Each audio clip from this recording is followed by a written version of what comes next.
Shalom bien-aimés frères et sœurs, que la paix de Dieu vous comble, que le Seigneur de gloire vous protège et qu'il garde la maison de tout un chacun.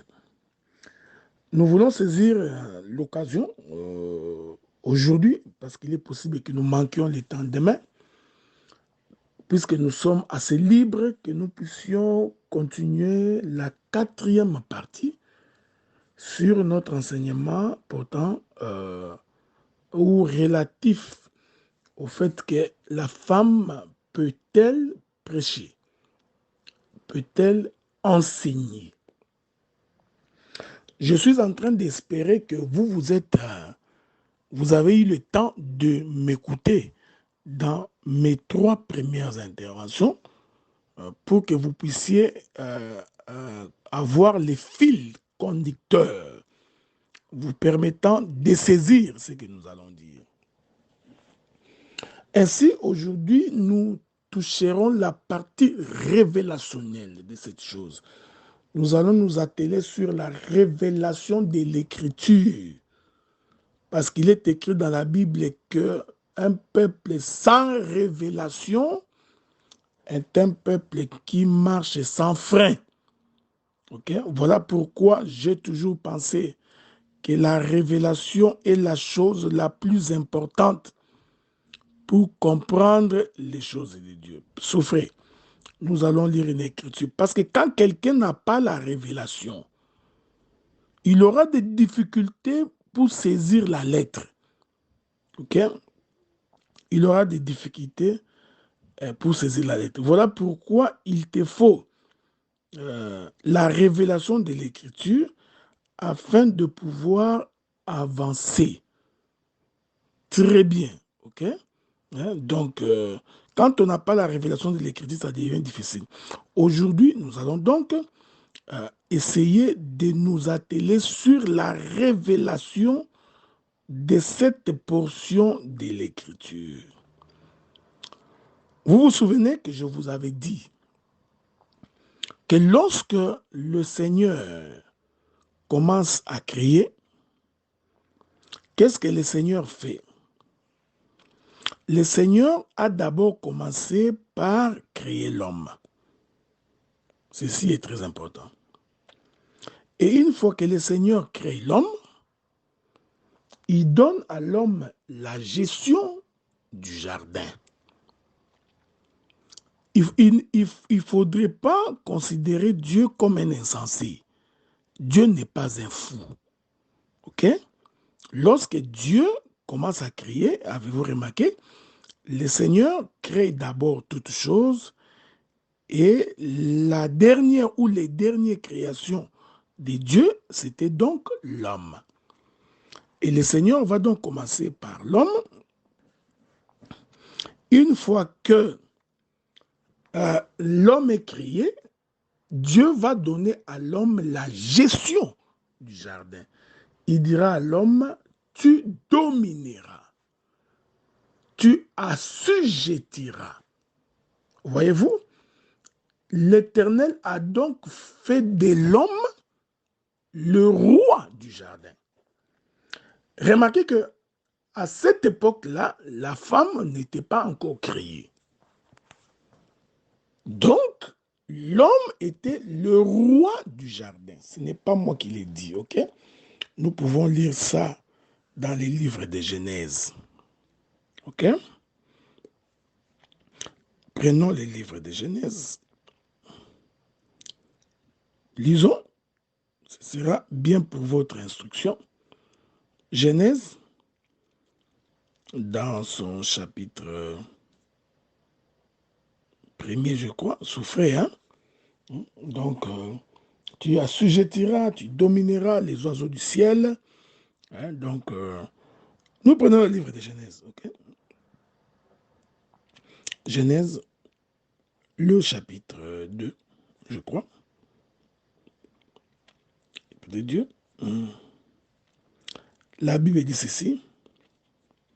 Je vais d'abord lire le verset Prenons d'abord le verset 21. Dieu créa les grands poissons et tous les animaux vivants qui s'émeuvent et que les eaux produisirent en abondance selon leurs espèces. Il créa aussi tout oiseau ailé selon son espèce. Dieu vit que cela était bon. Dieu les bénit, ça nous sommes avec les animaux, hein? Dieu les bénit en disant soyez féconds, multipliez-vous, remplissez les eaux des mers et que les oiseaux se multiplient sur la terre. Ainsi, il y eut un soir, il y eut un matin, ce fut le 5e jour. Okay? Maintenant, regardez. Verset 26. Puis Dieu dit, faisons l'homme à notre image. Faisons l'homme à notre image, selon notre ressemblance, qu'il domine sur le poisson de la mer, sur les oiseaux du ciel, sur les bétails, sur la terre, et sur tous les reptiles qui rampent sur la terre. Dieu créa l'homme à son image. Il le créa à l'image de Dieu, virgule, il créa l'homme et la femme. Ceci est très important. Observez la manière dont le prophète Moïse présente la chose. Il dit, Dieu créa l'homme à son image. Il le créa, cet homme-là, il le créa à l'image de Dieu, virgule, il créa maintenant l'homme et la femme. C'est pourquoi j'ai toujours dit que même les ponctuations, les intonations dans la Bible cachent la pensée de la révélation. Ici, quand vous lisez très bien, parce que le chapitre 2 va donner une très bonne lecture à ce sujet, vous allez remarquer que le frère Moïse, parce que nous croyons que c'est lui qui a écrit le livre de Genèse, le frère Moïse commence d'abord par dire que Dieu crée l'homme à son image. Dieu les crée à son image. Ensuite, il y a virgule pour dire, il créa l'homme et la femme. Donc, premièrement l'homme, ensuite la femme. L'intelligence de cette écriture doit se comprendre à partir du chapitre 2. Je prends le chapitre 2 de Genèse. Écoutez ce que la Bible dit. Je prends le verset 6. Prenons même le verset 5. L'Éternel Dieu fit une terre et des cieux. Aucun arbuste des champs n'était encore sur la terre. Aucune herbe des champs ne germait encore. Car l'Éternel Dieu n'avait pas fait pleuvoir sur la terre. Il n'y avait point d'homme pour cultiver les sols. Mais une vapeur s'éleva de la terre et arrosa toute la surface du sol. Dieu forma l'homme de la poussière de la terre. Il souffla dans ses narines un souffle de vie et l'homme devint un être vivant. Puis l'Éternel Dieu planta un jardin en Éden, du côté de l'Orient. Il y mit l'homme qu'il avait formé. Est-ce que vous voulez que nous continuions? Nous pouvons continuer. Regardez maintenant. Le verset 15. L'Éternel Dieu prit l'homme et le plaça dans les jardins pour le cultiver et pour le garder. Dieu donna cet ordre à l'homme. Tu pourras manger de tous les arbres du jardin, mais tu ne mangeras pas de l'arbre de la connaissance du bien et du mal, car le jour où tu en mangeras, tu mourras. Maintenant, regardez le verset 18. L'Éternel Dieu dit, il n'est pas bon que l'homme soit seul, je lui ferai une aide semblable à lui. Que la paix de Dieu soit avec vous. Que celui qui comble l'intelligence de l'homme marche avec tout un chacun de vous. Avez-vous remarqué que le Seigneur crée en premier l'homme? Ici, il faut faire très attention parce que si la révélation t'échappe, tu tomberas et tu ne comprendras pas l'essence des Écritures. C'est pourquoi je l'ai dit très humblement, sans esprit sexiste, que quand on a le Saint-Esprit, on doit obéir aux Écritures. Parce que l'Esprit ne peut pas contredire l'Écriture. C'est pourquoi Jésus avait dit, lorsque le Saint-Esprit viendra, il ne parlera pas de lui-même. Il vous dira, il vous rapportera ce que moi, j'ai déclaré. Donc, quand on a le Saint-Esprit, écoutez bien, mes bien-aimés frères et sœurs, surtout les mamans, si vous avez vraiment le Saint-Esprit et que ce Saint-Esprit vous donne la révélation de l'Écriture, vous ferez de votre mieux pour obéir aux recommandations du Seigneur. La fois passée, j'ai parlé par la doctrine et par la connaissance. Maintenant, je voudrais parler par la révélation. Remarquez. Je disais donc, remarquez, l'Éternel crée l'homme en premier. Il prend cet homme, il le place dans le jardin. Et dans ce jardin où Dieu avait tout mis. Vous remarquez ça? Ainsi, il demande à l'homme de garder les jardins, de les cultiver. Il va donc demander à l'homme de dominer sur tout ce qui s'est trouvé dans les jardins. Avez-vous remarqué ça? Et ici, nous voulons préciser que jusque-là, la femme n'est pas encore manifestée. Je voudrais ajouter une autre écriture. Ajoutons une autre écriture. Genèse toujours chapitre 2. Le verset 19. L'Éternel Dieu forma de la terre tous les animaux des champs, tous les oiseaux du ciel. Il les fit venir vers l'homme pour voir comment il les appellerait, afin que tout être vivant portât les noms que lui donnerait l'homme. Je continue le verset 20. L'homme donna des noms à tous les bétails, aux oiseaux du ciel, à tous les animaux des champs, mais pour l'homme, il ne trouva point d'aide semblable. Donc, même quand Adam était en train de donner les noms aux animaux, ici, la femme n'était pas encore manifestée. C'est-à-dire, il n'y avait que l'homme qui connaissait les noms des animaux. C'est ici que le Saint-Esprit nous amène à comprendre la disposition des choses de Dieu. C'est à la fin que maintenant Dieu vient manifester la femme. Et lorsque Dieu manifeste la femme va maintenant recevoir l'instruction auprès de l'homme. Est-ce que vous comprenez ça? C'est pourquoi l'écriture, écoutez-moi bien, c'est pourquoi l'écriture que nous avions lue la fois passée, où il est écrit que lorsque les femmes veulent s'instruire, qu'elles interrogent leur mari à la maison, Paul, lorsqu'il a vu cette écriture, il a pris la référence ici, là où je suis en train de parler. C'est dans les livres de Genèse. C'est ici que Paul a trouvé l'inspiration. Parce qu'au commencement, en ce qui concerne l'instruction, c'est Adam qui a dit à la femme, tel animal a tel nom, tel arbre, tel oiseau. Donc, toute l'instruction du jardin, la femme, Ève, l'a reçue de son mari, Adam. Je voudrais préciser maintenant. Ici, nous saisissons maintenant que la révélation de l'Écriture nous apprend que Christ comme étant le véritable mari, donc ici Adam est l'ombre de Christ, Christ comme étant le véritable mari, c'est lui qui nous donne la connaissance de tout. Ok? Quelqu'un ne peut pas venir avec sa propre connaissance. Si quelqu'un vient avec une connaissance qu'il n'a pas reçue de Christ, il est en abomination avec la pensée de l'Écriture. Que dit le livre des gens? Je vais lire le livre des gens. Souffrez avec moi, je vais lire le livre des gens.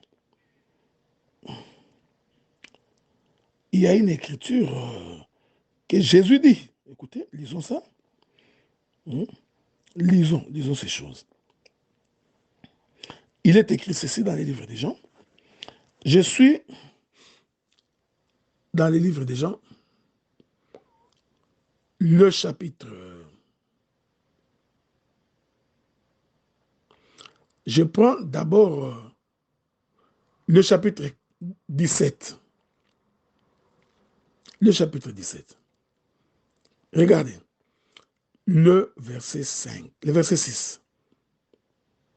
Verset 6. Jean chapitre 17, verset 6. Ça, c'est Jésus qui parle. J'ai fait connaître ton nom aux hommes que tu m'as donnés du milieu du monde. Ils étaient à toi et tu me les as donnés. Ils ont gardé ta parole. Ici, nous comprenons, les noms de Dieu, c'est la parole, parce que Jésus commence par dire que je leur ai fait connaître ton nom. Il finit par dire, en connaissant ton nom, ils ont gardé ta parole. Donc, les noms de Dieu, c'est la parole. OK? Il faut faire très attention. Les noms de Dieu, ce n'est pas J-E-S-U-S, Jésus en français, en lingala Yesu. Non, ça, ce n'est pas les noms de Dieu. Ce n'est pas le fait que tu prononces les noms de Dieu. Ce n'est pas le fait que tu dis au nom de Jésus que c'est véritablement le nom de Jésus. Non, le nom de Jésus, c'est la connaissance de sa parole. Voilà pourquoi je vous ai toujours dit, une église qui n'a pas la connaissance de la parole n'a pas non plus le nom de Dieu. Il dit, je leur ai fait connaître ton nom. OK? Regardez. Je prends toujours dans Jean chapitre 17, je saute pour aller lire le verset 26. Je leur ai fait connaître ton nom. Je leur ai fait connaître afin que l'amour dont tu m'as aimé soit en eux et que je sois en eux. Je voudrais vous trouver une autre écriture. OK? Je prends toujours le livre des gens. Toujours dans le livre des gens, le verset 15, chapitre 15, verset 15. Je ne vous appellerai plus serviteur, parce que le serviteur ne sait pas ce que fait son maître. Mais je vous ai appelé ami, parce que je vous ai fait connaître tout ce que j'ai appris de mon Père. Ah, vous voyez, Jésus fait connaître aux disciples tout ce que lui, il a appris de son Père. Ici, vous comprenez que les disciples sont l'image d'une femme. Parce que lorsque nous rentrons dans la création, c'est-à-dire que c'est Dieu qui a amené les animaux et les oiseaux devant Adam. Donc, Adam a appris les animaux et les oiseaux par Dieu. C'est Dieu qui les a amenés. Ici, Adam va représenter donc la personne de notre Seigneur Jésus-Christ. Et à son tour, Adam va donner cette connaissance à la femme. C'est pourquoi j'ai toujours la confession que c'est une confession que je crois qui permet à ce que les couples vivent en paix. Il faut que l'homme soit beaucoup plus instruit que la femme. Je vais dire ça autrement. Ici, je suis dans la doctrine. Il faut que l'homme ait beaucoup de connaissances, qu'il ait beaucoup de maîtrise que la femme. Parce que c'est à l'homme d'apprendre à la femme comment se conduire, comment se maintenir, comment marcher. Ces choses sont révélatrices de la pensée du ciel. C'est-à-dire, le Seigneur connaît plus que nous et c'est au Seigneur de nous donner la direction. Que le Seigneur vous bénisse. Est-ce que vous comprenez ça? Je suis d'abord rentré ici pour démontrer qu'au commencement, c'est l'homme qui a instruit la femme. Or, le Dieu que nous prions est le même hier, aujourd'hui et pour toujours. Il est le Dieu qui ne change pas. Je reste toujours dans la révélation. Suivez-moi attentivement parce que je donnerai beaucoup d'éléments de révélation aujourd'hui. Je donnerai beaucoup d'éléments de révélation aujourd'hui. Est-ce que vous remarquez cela?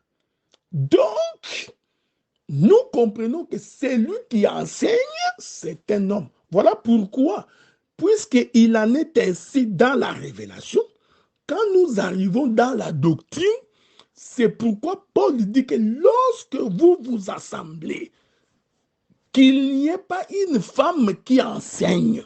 Pourquoi? Parce que ça contredit la pensée de la révélation.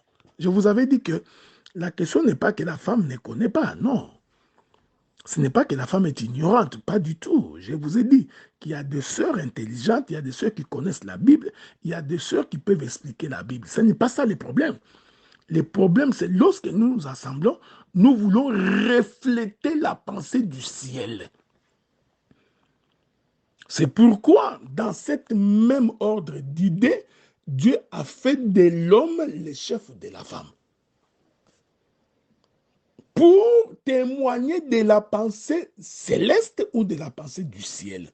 Donc, quand nous arrivons dans une maison où la femme est devenue chef, ce mariage-là est voué à l'échec. Vous qui m'écoutez, les frères, si vous perdez votre autorité, si dans la maison, la femme commence à commander, la femme commence à diriger, dis-toi bien que ce n'est qu'une question de temps. Parce qu'une femme qui commande, qui dirige, ne peut pas se soumettre. C'est une relation contre nature. Vous voyez, déjà le fait qu'une femme commande, elle ne se soumettra pas. Donc elle va encore contredire une autre écriture qui demande à ce que la femme soit soumise à son mari.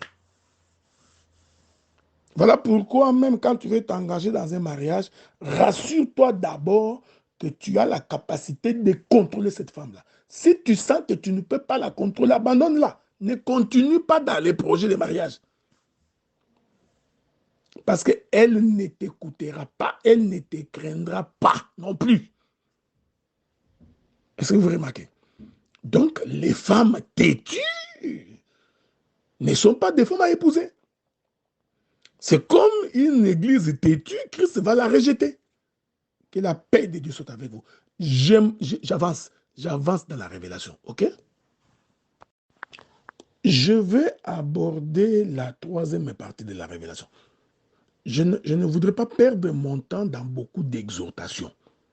Parce que j'ai de la matière à déposer, beaucoup à déposer aujourd'hui. Regardez, deuxième élément de la révélation. Le frère Paul dit ceci. La nature elle-même ne vous enseigne-t-elle pas? Avez-vous lu cette écriture-là? Je vais la lire pour vous. Je voudrais lire cette écriture, ok? Hein? Donc, pour vous permettre de comprendre ces choses, ok? Je prends l'écriture à ce sujet. Ça, c'est le frère Paul qui parle. Il démontre qu'en fait, la nature est un enseignant.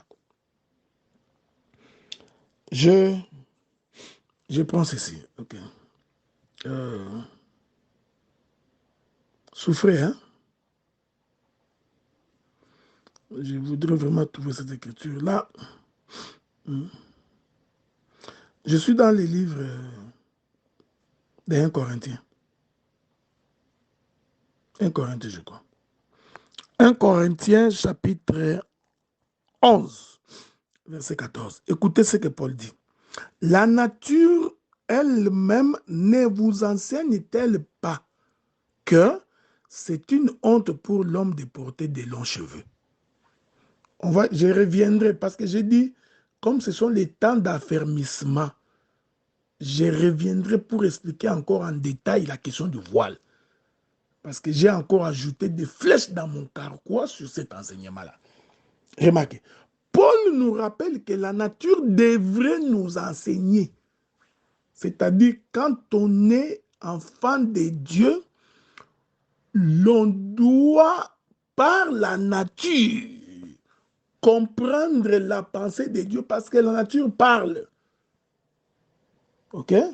C'est pourquoi il est écrit dans le livre de Romains chapitre 1 verset 20. Je vais ajouter ça. Romains chapitre 1 verset 20. Écoutez ce que la Bible dit. La Bible dit ceci. Je voudrais lire ça pour vous. Écoutez, il est écrit.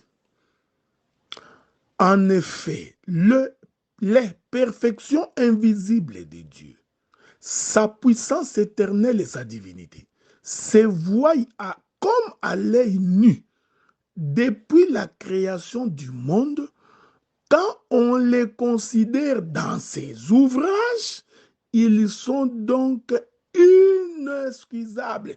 Donc, Paul nous dit, lorsqu'on observe la création visible de Dieu, j'aime ça, ok? Quand on observe ce que Dieu a fait, l'ouvrage de ses mains, cela nous permet de comprendre les perfections invisibles de Dieu. Donc, c'est-à-dire que ce qui était caché, c'est que nous ne pouvions pas voir. Dieu l'a rendu visible à l'œil nu de par la création. C'est merveilleux ça. Donc, vous savez, expliquer la Bible quand on a le Saint-Esprit, ce n'est pas si compliqué. Maintenant, je voudrais aller observer la nature avec vous pour vous démontrer pourquoi la femme ne peut pas enseigner dans une église, pourquoi elle ne peut pas instruire. Nous ne pouvons pas nous rassembler dans un rassemblement solennel, dans une église dite de saints, que nous voyons une sœur en train de nous enseigner. C'est une relation contre nature. Vous allez voir ça. Et quand on est fille de Dieu, on se courbe devant l'Écriture. Quand on craint Dieu, on respecte l'Écriture. Ce qui était pour nous comme un gain, nous sommes capables de les laisser pour la cause de Christ, pour la cause de l'Évangile, pour la vie éternelle.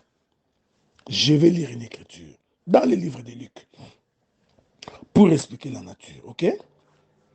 Je vous donne suffisamment de versets pour que vous ne disiez pas que vous n'avez pas reçu les versets pour vous défendre. Je prends le livre de Luc. Commençons par Matthieu. Matthieu chapitre 13, verset 4. Que la paix de Dieu soit avec vous. Matthieu chapitre 13, verset 4. Écoutez. La Bible dit, un semeur sortit pour s'aimer. J'aime ces choses, frère. Un semeur est sorti pour s'aimer. Comme il s'aimait, une partie de la semence tomba le long du chemin. Les oiseaux vinrent et la mangèrent. Je prends Marc chapitre 4, verset 3. Écoutez, un semeur sortit pour s'aimer. Ajoutez, Marc chapitre 4, verset 14. Le semeur sème la parole. Ah, j'aime la Bible, frère. Ah, comment ne pas aimer un Dieu aussi précis? Un Dieu aussi précis. Pourquoi tu ne l'aimes pas? Marc. Parce que Marc, c'est le deuxième être vivant. Je n'entre pas dans les détails. C'est le veau. C'est le buffle. C'est le taureau. Il dit ceci. Marc chapitre 4, verset 3. Écoutez, un semeur sorti pour s'aimer. Vous pouvez continuer la lecture si vous voulez. Le verset 14. Les semeurs sèment la parole. Oh, il est merveilleux. Ajoutez Luc chapitre 8, verset 5. Ça, c'est pour vous. Vous pouvez lire à la maison. La Bible démontre que un semeur, c'est un homme, ce n'est pas une femme. C'est très important. Celui qui sort pour aller s'aimer, c'est un homme. Vous voyez? Il est vrai que sur la terre, nous pouvons voir des femmes qui rentrent dans les champs, qui s'aiment. Ça, c'est possible. Mais dans la pensée de Dieu, ne peut s'aimer qu'un semeur, c'est-à-dire un homme. Je toucherai la nature encore là-dessus. Et Marc, le chapitre 4, le verset 14, va préciser que ce qu'un homme sème, c'est la parole. Oui, mon frère. Donc, la sémence vient de l'homme. Voilà pourquoi, même naturellement, quand on veut s'aimer, on sème dans une terre. Voilà pourquoi l'Écriture précise que la sémence qui sont aussi des enfants sont portés par un homme. Je n'ai jamais vu une femme qui porte les semences. Je ne sais pas si vous mettez 14 000 femmes ensemble dans une maison, vous les enfermez pendant 1000 ans, il n'y aura jamais la loi de la multiplication. Ouf. Alléluia, il est bon. Donc, quand Dieu a dit au commencement, à l'homme et à la femme, multipliez-vous, soyez féconds, Dieu savait que celui qui est porteur de la semence, qui a la capacité de faire multiplier, celui qui a la capacité de faire féconder, Dieu avait compris que c'était un homme, c'était Adam, bien-aimés frères. Est-ce que ces choses, elles sont difficiles à comprendre? Je marcherai jusque dans le Nouveau Testament, ne vous en faites pas. Je suis encore là en train de parler sur ce thème-là. Donc, quand le Seigneur était en train de dire à l'homme et à la femme que multipliez-vous, quand on dit multipliez-vous, ce n'est pas que la femme aussi va se multiplier. Non. Quand la Bible dit que multipliez-vous, soyez féconds, en réalité, Dieu voyait les ciels et la terre. J'aime ça, j'aime ça. Donc, l'homme, c'était le ciel et la femme, c'était la terre. Tu ne peux pas échapper. Voilà pourquoi celui qui sème ne peut pas s'aimer dans les airs. Pour que l'homme sème naturellement, l'homme a besoin d'une terre. Voilà pourquoi dans notre confession de l'évangile, nous avons toujours dit que la femme, c'est la terre de l'homme. Et comme la femme est une terre de l'homme, il faudrait que l'homme dépose sa semence dans la femme. C'est comme ça que la promesse de la multiplication va s'accomplir. C'est comme ça que nous avons toujours été étonnés. Tu verras un prophète qui dit à une sœur, Dieu m'a montré que tu auras beaucoup d'enfants, alors que la sœur est encore célibataire. Ça, c'est quel Dieu? Quel est ce Dieu aussi désordonné qui te montre des enfants avant de te montrer les maris? Non! Non, tu vois, il est écrit, multipliez-vous, soyez remplissez la terre. Ma soeur, Dieu me montre que vous allez avoir beaucoup d'enfants. Non, non, non, non, non, non, non, non. Il faut préciser les Écritures. Que Dieu vous bénisse. J'avance. Hein? Que le ciel vous soit favorable. Écoutez-moi très, très, très bien. Très bien. Donc, le prédicateur Marc nous dit que celui qui sème, il sème la parole. Donc nous comprenons que la sémence, en réalité, c'est la parole. Et cette sémence qui est la parole est donc portée par l'homme. C'est ça la nature. C'est pourquoi moi, des fois, j'ai toujours été un peu étonné lorsqu'on me dit que non. Je vais vous dire une chose en passant. Il est très merveilleux. Donc, si la femme ne conçoit pas, il y a deux choses. Ou que la terre n'est pas bien préparée. Ok? Donc, si l'homme a la sémence, elle ne peut que donner la sémence à la femme. Ok? En d'autres termes, l'homme donne la vie à la femme. Hein? Donc, quand on ensémence une femme, on est en train de lui communiquer la vie. Que le ciel vous soit favorable parce que je viens de recevoir une révélation. Donc, donner la vie à quelqu'un, c'est en réalité l'ensémencer. J'aime ça. C'est pourquoi, remarquez, remarquez, remarquez, le Seigneur, lorsqu'il crée Adam, je voudrais vous scandaliser un peu, lorsque le Seigneur crée Adam, comme Dieu c'était répétiteur, parce que nous avons un Dieu qui répète, il parle tantôt d'une manière, tantôt d'une autre, mais tu ne comprends pas. Donc, il va se répéter, répéter, répéter. Regardez, qu'est-ce que Dieu fait? Dieu, lorsqu'il a voulu créer Adam, il rassemble la poussière de la terre. Ici, Adam est une terre. Or, quand Adam est terre, Adam est une femme. Parce qu'on appelle la terre la femme de Dieu. Ce n'est pas moi qui dis ça. Je vais vous lire l'écriture. Attendez. Laissez-moi vous lire une écriture dans les livres de Jérémie. Ok? Prenons les livres de Jérémie.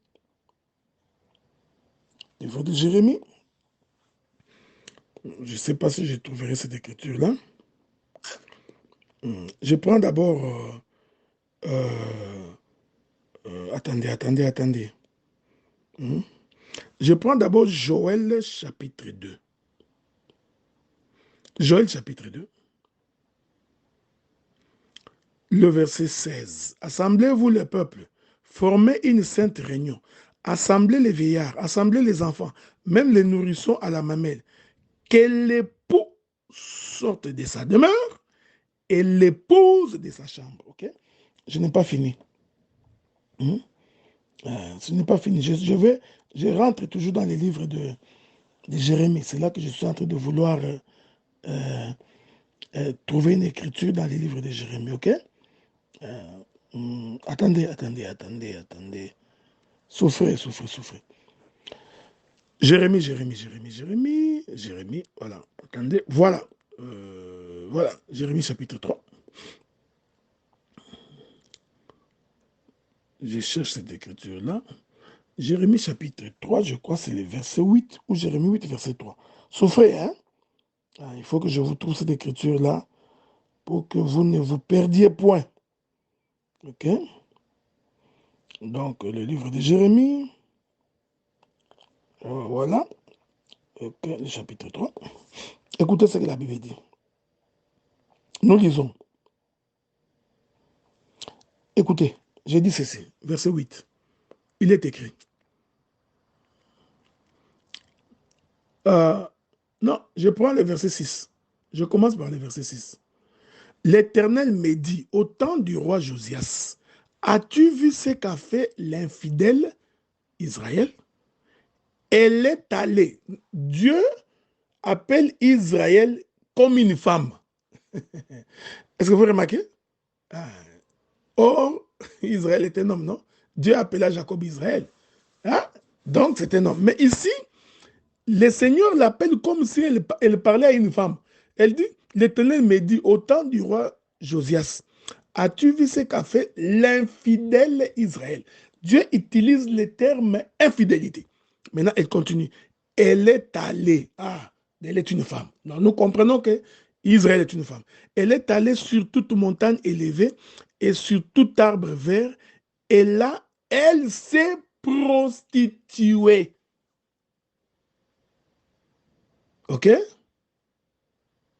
Je voudrais ajouter une autre écriture. Je voudrais ajouter une autre écriture, ok? Donc, je prends toujours dans les livres de Jérémie, il est écrit, le verset 8. Quoique j'eusse répudié l'infidèle Israël à cause de ses adultères, et que je lui eusse donné sa lettre de divorce, j'ai vu que la perfide de Judas, sa sœur, n'a point eu de crainte, qu'elle est allée se prostituer pareillement. Donc, Dieu considère le peuple comme étant une femme. Est-ce que vous comprenez ça? Or, je vous ai démontré que quand on sème dans la terre. Et Marc précise que la sémence, en réalité, c'est la parole. Celui qui porte la sémence, c'est un homme. Naturellement, Dieu a fait en sorte que celui qui porte la sémence, ce sont des hommes. OK? Et vous allez remarquer que le spermatozoïde ont la capacité de mobilité. Je vais revenir. Voyez-vous, la sémence de l'homme se déplace. Elles sont mobiles. C'est très, très important. Pour chercher quoi? Pour aller féconder l'ovule, c'est-à-dire pour aller féconder la femme. C'est pourquoi j'ai dit, quand on donne la sémence à la terre, on est en train de lui communiquer la vie. C'est pourquoi je suis rentré pour dire que, en réalité, lorsque l'Éternel avait assemblé Adam comme une terre, Adam représentait la femme. Maintenant, il fallait qu'on donne la vie à Adam. Ainsi, Dieu va souffler. Le souffle de Dieu, là, c'est toute une sémence. Ah, Maintenant, nous comprenons. En réalité, le souffle de Dieu, c'est la parole. Cette parole est une sémence et cette sémence est communiquée dans la femme. C'est pourquoi Adam aussi, à son tour, va répéter les mouvements de Dieu. Adam va prendre la position de l'homme. Qu'est-ce qu'Adam va faire? Adam va communiquer maintenant la vie à la femme. C'est pourquoi la femme a été tirée de l'homme. Donc la vie que la femme porte, elle l'a reçue de l'homme. C'était là une autre partie de la révélation de ces choses. Naturellement, celui qui porte la sémence est un homme. C'est pourquoi je vous avais dit, si vous mettez les femmes, 15 000 femmes dans un enclos, pendant des générations, il n'y aura jamais la loi de la multiplication. Pour qu'il y ait la loi de la multiplication, il faudrait que l'homme dépose sa sémence dans la femme. Que Dieu vous bénisse. Et j'ai démontré que la sémence, c'est la parole. Voilà pourquoi, dans la doctrine, c'est très important ce que j'ai dit. C'est-à-dire que la révélation ne peut pas contredire la doctrine. Parce que la doctrine est pour nous comme un guide qui nous permet de marcher pour arriver à Canaan. On ne peut pas marcher en désordre, frère. Non, on ne peut pas. La vie éternelle a des principes. Il faudrait faire un effort pour que nous observions ces principes de Dieu. Il aimerait, le Dieu de gloire, qu'il soutienne nos pas. Je prends Ésaïe chapitre 55. Prenons Ésaïe chapitre 55. Ésaïe chapitre 55. Je voudrais lire une écriture là-bas pour vous. Ok? Ésaïe 55. Prenons ça. C'est une écriture populaire, mais je voudrais quand même lire ça pour vous. Ésaïe chapitre 55. À partir du verset 9. Nous allons lire. Il est écrit. Je commence par le verset 8. Car mes pensées ne sont pas vos pensées, et vos voix ne sont pas mes voix, dit l'Éternel. Autant les cieux sont élevés au-dessus de la terre, autant mes voix sont élevées au-dessus de vos voix, et mes pensées au-dessus de vos pensées. Dieu commence par faire un parallélisme entre ce qui est au-dessus et ce qui est en dessous. Ah, j'aime ces choses. On peut prêcher toute la Bible ici. OK? Donc, vous savez, même dans une relation de couple, si vous voulez vivre en paix, il faut qu'il y ait quelqu'un au-dessus, l'autre en dessous. Si vous voulez tous être au-dessus, c'est une abomination. Si vous voulez tous être en dessous, il n'y aura pas d'équilibre. Même les mathématiciens, les physiciens ont démontré que pour qu'il y ait la marche de l'électricité, pour qu'il y ait du courant, il faut mettre en phase les positifs aux négatifs. OK? Donc, pour que nous puissions produire de la lumière, il faut que les positifs s'associent aux négatifs. Donc, si vous mettez positif et positif, il n'y a pas d'électricité. Si vous mettez négatif et négatif, il n'y a pas d'électricité. C'est un principe physique tiré des principes d'Archimède. C'est pourquoi vous voyez même dans un couple, si l'homme et la femme considèrent qu'ils sont au même diapason, ça va être des troubles. Si la femme considère qu'il est comme l'homme, c'est un désordre. C'est pourquoi il y a des troubles chez vous. L'homme parle, il a 2 mots, la femme est à 18 mots. Non, de la même manière que vous ne pouvez pas tous être en dessous. Donc, à un moment donné, écoutez, je voudrais dire ceci, frère. Ah, que Dieu vous bénisse. Nous continuons. Que le Seigneur vous bénisse. Je voudrais dire ceci. Je voudrais dire ceci.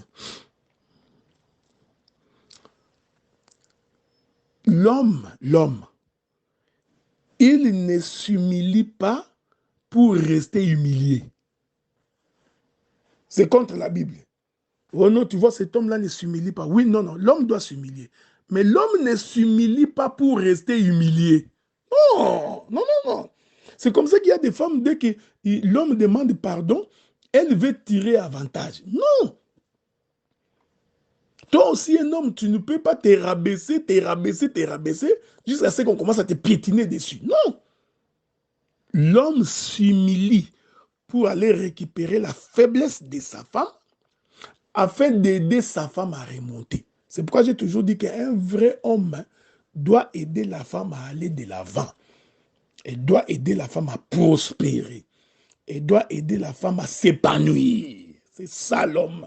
Donc, c'est ce que Jésus a fait. Lui qui était Dieu, qui était élevé, il s'est dépouillé, il s'est humilié pour nous chercher. Mais une fois qu'il nous a pris, la Bible dit que Dieu l'a souverainement élevé. Il doit rentrer dans la position de l'élévation. Ok? C'est très important. C'est très important. Donc, j'ai lu, je continue Ésaïe chapitre 55. Le Seigneur continue dans le verset 10. Comme la pluie et la neige descendent des cieux et n'y retournent pas sans avoir arrosé. Ça, c'est la pluie hein, qui arrose. Il continue. Féconder. Oh, la fécondation, c'est s'aimer. Ah bon? Donc nous comprenons que la pluie, c'est lui, c'est elle, les semeurs qui étaient sortis pour s'aimer. Voyez, frère. Ah, j'aime la Bible. Vous voyez, la mission de la pluie, c'est pour féconder la terre, c'est-à-dire donner la sémence à la terre. Cette écriture nous prouve que la pluie est un semeur. La pluie est un homme. Sans féconder la terre et fait germer les plantes, sans avoir donné de la sémence au semeur, du pain à celui qui mange. Maintenant, Ésaïe lui-même interprète ce texte pour que tu ne viennes pas dire que tu vois, c'est la pensée du docteur Adélard. Il conçoit des choses par lui-même. Écoutez maintenant ce qu'il dit. Ainsi, il explique maintenant qu'est-ce qu'il voulait dire par la pluie qui descend, qui féconde la terre, qui fait germer les plantes. Il dit, ainsi en est-il de ma parole qui sort de ma bouche. Nous comprenons que la bouche, c'est les cieux. Et la parole, c'est la pluie. C'est ça ce que Isaïe dit. Et cette parole qui sort de ma bouche, elle ne rentre point à moi sans effet, sans avoir exécuté ma volonté et accompli mes desseins. Voilà. La nature elle-même ne vous enseigne-t-elle pas que c'est le ciel qui féconde la terre? C'est le ciel qui nourrit la terre. C'est le ciel qui donne la vie à la terre. Je reviendrai. Voilà pourquoi, pour qu'il y ait la vie sur la terre, il faut qu'il y ait de la lumière. Il faut qu'il y ait le soleil. Sans le soleil, la terre n'aurait pas de vie. Toute la vie que vous voyez sur la terre est propulsée par la lumière qui vient du soleil. Voilà pourquoi Dieu a placé le soleil dans les cieux pour que la terre soit éclairée. Alors, je me pose la question, si quelqu'un comprend la révélation, expliquez-nous comment la femme dans une église du Seigneur peut se tenir debout pour instruire. Comment c'est possible? C'est-à-dire que c'est une chose qui est anti-parole. Même si elle en a la capacité, si elle le fait, elle est en abomination avec la parole du Seigneur. Je prie le Seigneur que je ne puisse pas t'énerver. Hein? Donc ce n'est pas des... Je ne le dis pas par haine ou par arrogance, non, pas du tout. Je le dis par amour. Ok? Donc, nul n'est besoin pour moi de vouloir te vexer. Non. Je te montre le chemin de la vérité. Il y a autre chose que les femmes, les sœurs peuvent faire à l'église. Nous en parlerons probablement samedi au partage à Montréal. Il y a beaucoup d'activités. Les femmes peuvent aussi répondre aux questions. Ce n'est pas un péché. Mais, quand nous nous assemblons au moment de l'instruction, il faut faire très attention. Donc, j'ai pris la loi de la sémence pour démontrer que c'est lui qui donne la vie, c'est un homme. Ce n'est pas pour rien que je crois que c'était Jacob qui revenait de son champ et puis il y a Rachel qui lui a dit donne-moi des enfants. Je ne sais pas si je vais vous trouver cette écriture-là. Même Rachel a compris que c'est lui qui donne les enfants. C'est l'homme, ce n'est pas une femme. Souffrez, hein? Je ne sais pas si je trouverai cette écriture-là, mais je crois que c'est dans les livres de Genèse. Ok, je ne sais pas si je trouverai ça. Voilà. Attendez.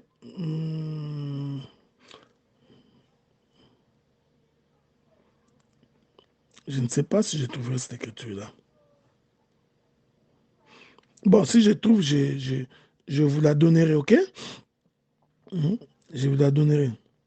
Où Jacob dit, la femme de Jacob qui dit, tu donnes-moi des enfants. Bon, on en parlera. Si je trouve l'écriture, je reviendrai pour vous les donner, ok? Mais regardez. Donc, c'est l'homme qui est porteur de la sémence. Voyez-vous? C'est l'homme qui est porteur de la vie. Naturellement, celui qui porte la vie est un homme. Et l'homme prend cette vie, doit la communiquer à la femme. C'est ça le mouvement de l'Église. Christ est lumière, Christ est vie, il est porteur de la vie. Quand il vient vers nous, la femme, il doit nous communiquer la vie. Ok? Mes paroles sont vie et esprit. Quand elle entre en toi, tu vis la main de Dieu. Ici, je suis encore dans la révélation. Hein? Ne vous en faites pas, je n'ai pas encore fini. J'ai beaucoup de choses. Donc, je crois j'ai encore 3 ou 4 jeudis où nous parlerons encore parce que j'ai beaucoup de choses à dire. Je voudrais, toujours dans le même sens, ajouter une autre pensée de la révélation. Ajoutons une autre pensée de la révélation. Je prends le songe de Joseph. J'étais en train de dire ceci. Vous savez, quand nous lisons les Écritures, hein, les Écritures parlent de Jésus-Christ. Il ne faut pas prendre les Écritures comme étant ton ami ou tes amis. Il ne faut pas prendre des Écritures pour commencer à les manipuler à ta guise. Hein, les Écritures cachent la pensée de l'éternité. Okay? Je voudrais prendre le livre de Genèse, souffrez, hein? Livre de Genèse, où je rentre dans les songes de Joseph. Ok? Dans les songes de Joseph. C'est là que je voudrais rentrer, mais c'est pas pourquoi je... Voilà, je prends les livres de Genèse, chapitre 37. Genèse, chapitre 37. Écoutez, je vais lire le verset 9. Il y eut encore un autre songe. Il les raconta à ses frères et il dit, j'ai eu encore un songe et voici le soleil, la lune et les étoiles s'est prosterné devant moi. Il le raconta à son père et à ses frères.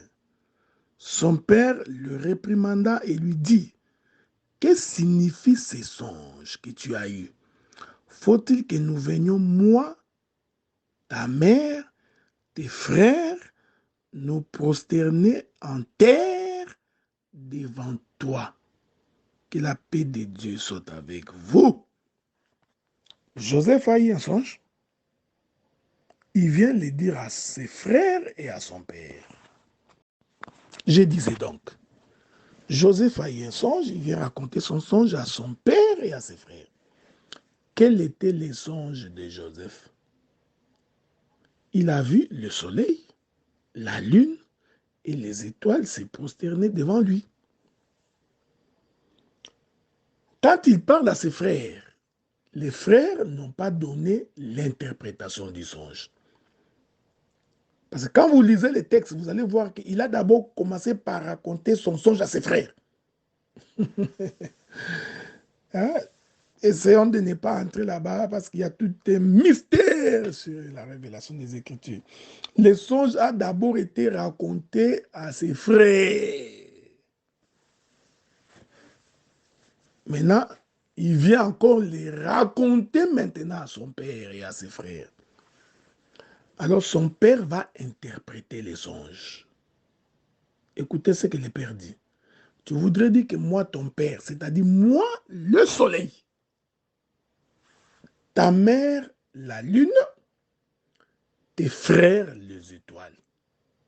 Ce n'est pas moi, c'est Jacob qui interprète les songes, parce que Jacob est un prophète. Il démontre que lorsque nous parlons du Père, nous sommes en train de parler du soleil. Donc le soleil est un père. Ok? Or, le soleil est la source de la lumière.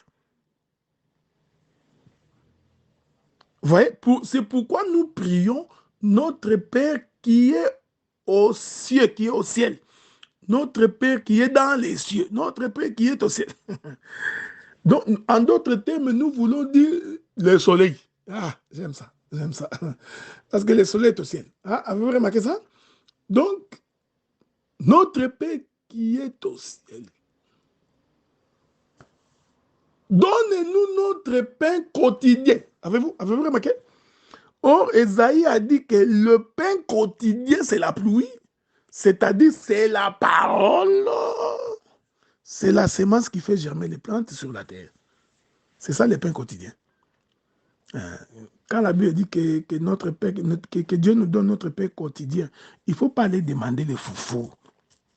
Ce n'est pas ça le pain quotidien. Tu vois, moi j'aime les makayabou. Dieu donne-moi les makayabou. J'aime beaucoup les pondou. Dieu donne-moi les bananes plantains, les atchékés. Non, non, non, non, non, non, non. Le pain quotidien, ici, c'est la lumière du soleil qui s'élève chaque matin dans nos vies. Et cette lumière du soleil, en réalité, c'est sa parole. Que Dieu vous bénisse. Vous voyez? Donc, c'est lui qui conduit la maison, c'est le soleil. Même dans les songes de Joseph, l'ordre a été respecté. Joseph a dit que j'ai vu le soleil d'abord. Il n'a pas dit qu'il a vu la lune. Il a dit j'ai d'abord vu le soleil, la lune et les étoiles. C'est l'ordre dans la maison. C'est ça, c'est que Paul explique. Dieu est le chef de Christ. Christ est le chef de l'homme. L'homme est le chef de la femme. Avez-vous remarqué ça? Il faut respecter cet ordre-là. C'est très important pour la vie du peuple. Je rentrerai même dans la doctrine. Un jour, si le Seigneur nous permet de marcher. Même dans l'église, il faut respecter l'ordre. Parce que même quand Dieu fait appel les gens au ministère, Dieu n'appelle pas les gens au ministère en groupe. Dieu ne fait pas des appels groupaux. Non. Dieu commence toujours par appeler une après l'autre. Quand tu commences l'œuvre ministérielle, il faut savoir ces choses. C'est très important. C'est très, très important. La bénédiction est liée à cela. Donc, quand Dieu veut faire quelque chose dans la vie de quelqu'un, il a toujours un ordre établi. C'est aussi ça l'ordre dans la maison. Donc, même dans la maison, Dieu a fait en sorte que les pères soient le chef de la famille. Que les pères prennent soin de sa famille. que le père donne l'abri à sa famille, une demeure, un gîte. Donc, dans le songe de Joseph, Joseph a commencé par voir le soleil. Or, le soleil, c'est le père. Cependant, le soleil est source de la lumière. C'est-à-dire, le soleil, c'est lui le père. Voilà pourquoi, dans la révélation de l'écriture d'abord, personne n'est père de quelqu'un d'autre. Non, non, non, non, non. Dans la révélation de l'écriture, aucun prédicateur n'est père de quelqu'un d'autre. Ça, c'est dans la révélation. Mais dans la doctrine, il y a toujours quelqu'un avec qui Dieu a commencé. Cet homme-là est aussi l'image du Père. Tu vois, c'est comme ça qu'on explique les Écritures. Et cette chose cache la pensée de la vie et la clé de la bénédiction et la clé de la malédiction. Si l'on veut être béni de Dieu, il faut avoir le respect de cet ordre-là. C'est très important. Or, c'est là que je vais finir. Les scientifiques nous ont démontré, lorsqu'ils ont observé la nature, parce qu'il est écrit, la nature doit vous enseigner. Vous vous souvenez de ce que je vous avais dit, hein? La nature elle-même ne vous enseigne pas. Dans l'observance de la nature, nous avions constaté que la lune n'a pas de lumière en soi. La lune, comme la lune que vous voyez là, en réalité, la lune n'a pas de lumière. Pour que la lune ait de la lumière, il faut que le soleil s'élève. Je voudrais le dire autrement. Si le soleil n'apparaît pas, la lune ne peut pas paraître. Donc, pour que la lune paraisse, elle a besoin premièrement que le soleil puisse paraître. Que la paix de Dieu soit avec vous. C'est-à-dire que pour que l'Église existe, il faut premièrement que le Fils de l'homme ait paru. Il faut d'abord que le soleil soit levé dans nos vies. Il faut d'abord que Jésus nous visite. Donc, lui, le véritable mari, le véritable soleil, il doit d'abord, c'est pourquoi il a dit d'aller dire à Pilate, dites à ces renards, je travaille aujourd'hui, demain, et après-demain, je m'en irai. C'est-à-dire que le soleil se couchera. Et lorsque le soleil est parti, les apôtres sont apparus. Ici, les apôtres constituent la lune. C'est pourquoi les apôtres ne peuvent pas prêcher autre chose que ce qu'ils ont entendu de Jésus. La paix de Dieu soit avec vous. Voyez-vous, frère? Les apôtres ne peuvent pas s'écarter de ce que Dieu a dit, de ce que Jésus avait dit. Parce que c'est lui la lumière, c'est lui le soleil. Il est écrit, même pendant la nuit, marchez comme si vous marchiez le jour. Pourquoi? Parce que vous avez la lumière du jour. Ici, nous comprenons que celui ou celle qui marche la nuit, c'est une femme, c'est la lune. Mais cette lune, pour marcher la nuit, elle a donc besoin de la lumière du soleil qu'elle a emmagasinée quand le soleil était au milieu d'eux. Que Dieu te bénisse. C'est pourquoi Israël, la nuit, était conduit par la colonne de feu. Cette colonne de feu, en réalité, c'était la lumière du soleil. Est-ce que vous remarquez ça? Est-ce que vous comprenez ça? Donc, vous voyez, frère, même dans la nature, la lune n'a la lumière qui ne provient que du soleil. Donc, si aujourd'hui le soleil, si aujourd'hui la lune peut se vanter, elle ne peut pas se vanter au détriment du soleil. C'est pourquoi il est écrit dans la Bible, qu'est-ce que vous avez que vous n'avez pas reçu? Répondez. Qu'est-ce que vous avez que vous n'avez pas reçu? Vous qui? L'Église. C'est-à-dire la femme. tout ce que vous avez, vous l'avez reçu de par le Seigneur Jésus-Christ. Voyez-vous?